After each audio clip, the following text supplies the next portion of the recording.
WWE की 5 बड़ी बातें जो हमको पता चली है पिछले स्मैकडाउन के शो में। जैसा कि आप लोगों ने देखा है पिछले स्मैकडाउन में क्या क्या हुआ, तो चलिए बगैर किसी देरी के शुरू करते हैं। तो जैसे कि सेथ रॉलिंस और एज की दुश्मनी ख़त्म हो चुकी थी वहीं पर, और एज जा चुके थे एम्बुलेंस से। और फिर सेथ रॉलिंस पिछले हफ्ते आए और कहा उन्होंने कि उनकी दुश्मनी भी ख़त्म नहीं हुई है, ऐसे वो दोबारा आएंगे और एज से लड़ेंगे और उनकी गर्दन पे फिर वार करेंगे और उनकी गर्दन को अलग कर देंगे। और अगर ऐसा होता है तो एज के लिए बहुत ही बुरा होता है। आप देखेंगे सेथ रॉलिंस और एज की दुश्मनी कहाँ तक जाती है, और ये देखना बहुत ही दिलचस्प होगा कि एज रिटर्न्स कब करेंगे, या वो हमको स्मैकडाउन अगले स्मैकडाउन में देखने को मिलेंगे, एक्सट्रीम रूल में देखने को मिलेंगे। और अगर सेथ रॉलिंस से मैच हुआ तो मुझे लगता है एक बार फिर से वो अपनी गर्दन तुड़वा के मानेंगे। और आगे की सेगमेंट जो था उनका वो था पॉल हेमन दे रहे हैं धोखा रोमन रेंस को। तो रोमन रेंस ने पूछा पॉल हेमन से, क्या तुमको पता था कि ब्रॉक लेसनर आ रहे हैं समर स्लैम में? तो पॉल हेमन ने कहा नहीं, मुझे नहीं पता था। क्या? तो फिर रोमन रेंस ने पूछा क्या वो एक्सट्रीम रूल में आ रहा है? तो पॉल हेमन ने कहा नहीं। तो कहा तुमको कैसे पता कि वो आ रहा है नहीं आ रहा है? तो फिर पॉल हेमन ने बात बदलते हुए कह दिया कि ऐसे ही। और फिर इसमें लग रहा है कि पॉल हेमन छोड़ना चाहते हैं अपना क्लाइंट, और वो जा रहे हैं ब्रॉक लेसनर के साथ वो जाएंगे, अपने क्लाइंट चुनेंगे उनको। और इतने सालों से थे वो ब्रॉक लेसनर के साथ, तो ऐसे ही तो छोड़ नहीं देंगे।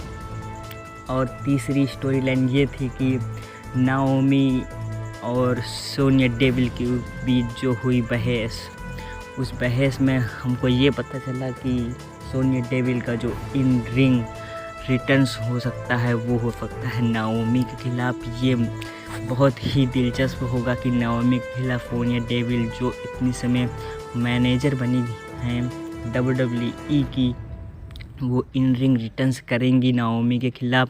और आगे चलें तो हमको पता चलता है कि हमको यहाँ पर अपोलो क्रूज हमको देखने को मिलेंगे इंटरकॉन्टिनेंटल चैम्पियनशिप के लिए शिंसुके नाकामुरा के खिलाफ।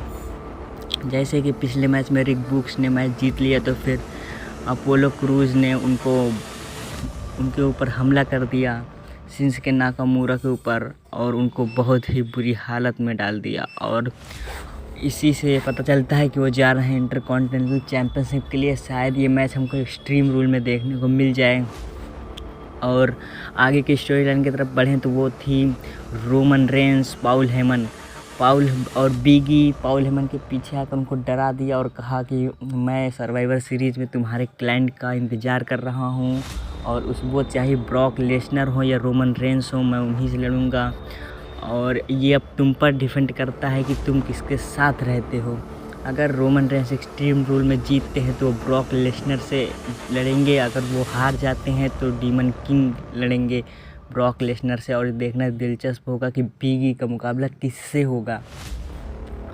अगर ये ब्रॉक लेसनर रिटर्न्स अगर अपना पहला ही मैच हार गए तो ये बहुत ही बुरी बात होगी WWE के लिए और सभी फैंस के लिए। वैसे WWE ये तो चाहेगी नहीं कि ब्रॉक लेसनर रिटर्न्स में पहला ही मैच हार जाएं।